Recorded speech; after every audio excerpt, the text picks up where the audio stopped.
Hello dear student, exemplar series में आपका हार्दिक स्वागत है।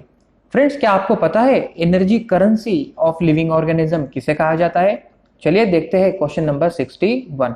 Question number 61, name the energy currency in the living organism, when and where is it produce. Okay, तो energy currency के बारे में हमें पूछा गया है। सो फ्रेंड, एटीपी जो होता है यानी कि adenosine triphosphate. Okay, please spelling थोड़ा सा ठीक से समझ लिए। एडिनोसिन ट्राइफॉस्फेट, इसको कहा जाता है energy currency in the living organism. कहाँ पे प्रोड्यूस होती है? So friend, it is produce at the end of respiration in mitochondria. हमारे सेल में जो माइटोकॉन्ड्रिया होता है, जहाँ पे एनर्जी फॉर्मेशन का काम होता है, यहाँ पे यह एटीपी प्रोड्यूस होती है रेस्पिरेशन के एंड में। होता ऐसा है, the energy release during the respiration is use to make an ATP molecule from ADP and inorganic phosphate. तो फ्रेंड, जो एडीपी होता है और इनऑर्गेनिक फॉस्फेट होता है, उनसे फिर बनता है एटीपी। और यह बनाने के लिए रेस्पिरेशन में जो एनर्जी रिलीज होती है उसको यूटिलाइज किया जाता है। क्वेश्चन नंबर 62 में हम लोग पैरासाइट से रिलेटेड एक काफी छोटा सा सिंपल क्वेश्चन डिस्कस करने वाले हैं। Question number 62, what is common for cuscuta, ticks and leeches. So friend, इन नाम को जब हम लोग देखते हैं तभी एक बात हमारे माइंड में क्लिक होनी चाहिए कि all these are called as parasites, है ना। ये सारे के सारे जो नेम्स है, these belongs to the parasites. Okay, so parasites are the organism which feeds on another living organism that is called its host। तो ये जो ऑर्गेनिज्म होते हैं पैरासाइट्स, वो किसी और ऑर्गेनिज्म के ऊपर फूड के लिए डिपेंड होते हैं। ओके, अभी ये जो पैरासाइट्स होते हैं, they receive its food from the host but gives no benefit to the host in return. It usually harms the host. Okay, so friends, ये जो पैरासाइट्स होते हैं वो होस्ट से तो फूड लेते हैं, लेकिन इस होस्ट को रिटर्न में कुछ देते नहीं है। उल्टा इनको वो थोड़ी सी हार्म वहाँ पे पहुँचाते हैं। जैसे कि अगर लीचेस की अगर हम लोग यहाँ पे बात करते हैं, तो जो लीच है, ये ऑर्गेनिज्म का जो ब्लड होता है वो एज अ फूड वो कंज्यूम कर लेते हैं, और जिसके वजह से ऑर्गेनिज्म का ब्लड लॉस हो जाता है। So this is all about the parasite. तो ये हमें जो पूछा गया था, what is common for cuscuta, ticks and leeches, तो ये तीनों के तीनों एग्जाम्पल है पैरासाइट्स के। This is a common thing. तो फ्रेंड, ये था हमारा क्वेश्चन नंबर 62। क्वेश्चन नंबर 63 में हम लोग डाइजेशन प्रोसेस में माउथ का क्या इंपॉर्टेंस होता है, क्या इंपॉर्टेंट रोल यहाँ पे प्ले किया जाता है, वो अभी हम लोग डिस्कस करेंगे। Question number 63, explain the role of mouth in the digestion of food. Okay, so friend, digestion of food की अगर हम बात करते हैं तो उसमें माउथ का जो रोल है वो काफ़ी इंपॉर्टेंट होता है, क्योंकि माउथ में फूड का फिजिकल डाइजेशन भी होता है और केमिकल डाइजेशन भी होता है। तो चलिए समझ लेते हैं। तो यहाँ पे सबसे पहले हम लोग देखते हैं फिजिकल डाइजेशन के बारे में। जो टीथ प्रेजेंट होते हैं माउथ में, that cut the food into small pieces, chew and grind it, so it helps in the physical digestion. So mechanical breakdown होता है माउथ में with the help of teeth, है ना। The food particles are broken down into smaller smaller particles. This is first thing. Second thing, mouth के अंदर जो salivary gland present होती है, दैट सीक्रेट्स द सलाइवा, और इनमें जो एंजाइम होता है जिसका नाम है salivary amylase, this enzyme digest the starch present in the food into sugar, जिससे कि केमिकल डाइजेशन यहाँ पे हो जाता है।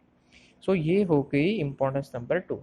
सलाइवरी ग्लैंड प्रेजेंट होती है माउथ में, दे सीक्रेट द सलाइवा, जिसमें होता है सलाइवरी अमाइलेज, जिससे कि स्टार्च जो होता है सिंपल शुगर में कन्वर्ट हो जाता है, यानी कि केमिकल डाइजेशन यहाँ पे हो गया। उसके अलावा जो टंग प्रेजेंट होती है माउथ में, that helps through thorough mixing of the food with the saliva. Food और सलाइवा का प्रॉपर मिक्सिंग करने के लिए ये टंग यहाँ पे हेल्प करती है। So these are the importance of mouth in the digestion of food. चलो रिवाइज कर लेते हैं एक बार कि सबसे पहले फिजिकल डाइजेशन यानी कि teeth present in the mouth break down the food particles into smaller particles.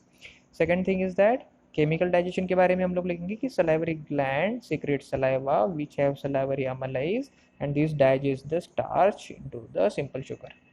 And उसके बाद में जो टंग होती है, it helps in the thorough mixing of food and saliva. So friend, this is all about question number 63। हमें पता ही है gastric glands जो होती है वो स्टमक में प्रेजेंट होती है।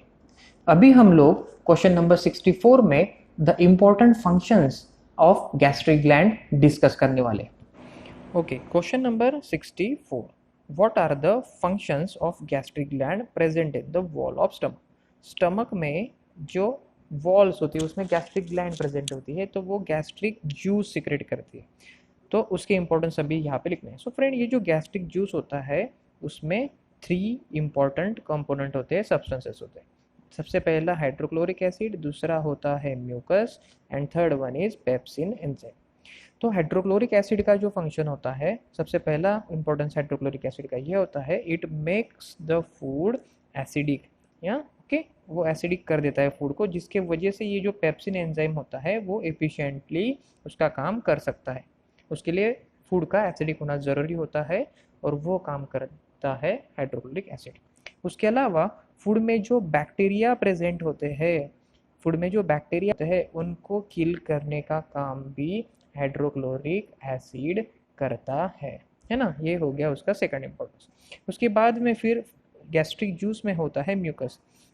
फ्रेंड्स, ये जो हाइड्रोक्लोरिक एसिड होता है उसकी वजह से स्टमक की जो इंटरनल वॉल होती है वो करोड हो सकती है, डैमेज हो सकती है। इसको प्रोटेक्ट करने का काम ये म्यूकस करता है। सो mucus protect the internal lining of the chloric acid. And the last one is enzyme pepsin. So enzyme pepsin जो करता है काम वो ये होता है, it is helpful for the digestion of protein which is present into the food, है ना। वो उसको स्मॉलर मॉलिक्यूल्स में कन्वर्ट कर देता है प्रोटीन्स को। सो this is all about the importance of gastric gland, है ना। रिवाइज कर लेते हैं फिर से। तो गैस्ट्रिक ग्लैंड्स जो होती है they secretes the gastric juice, और इस गैस्ट्रिक जूस में होता है hydrochloric acid, mucus and pepsin.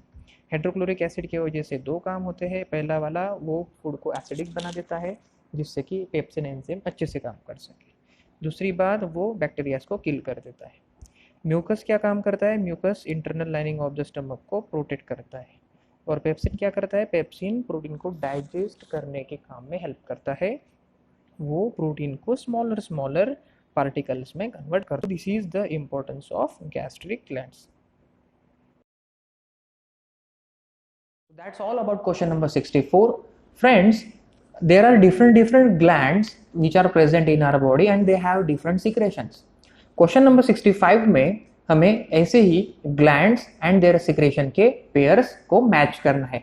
चलिए देखते हैं question number 65।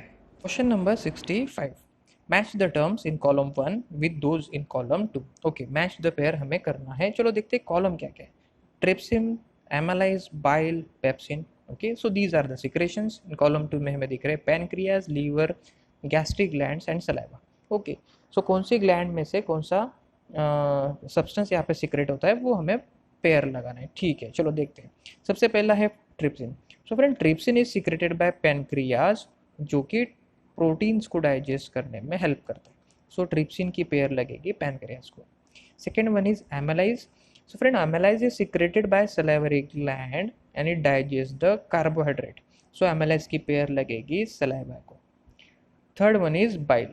So friend, bile juice is secreted by liver and it is helpful for the emulsification of fat. So bile की pair लगेगी liver को। और सबसे आखिरी में pepsin.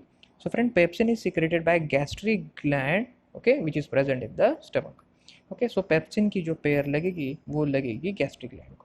So the final answers will be trypsin, pancreas, amylase, saliva, bile, liver, and pepsin, gastric gland.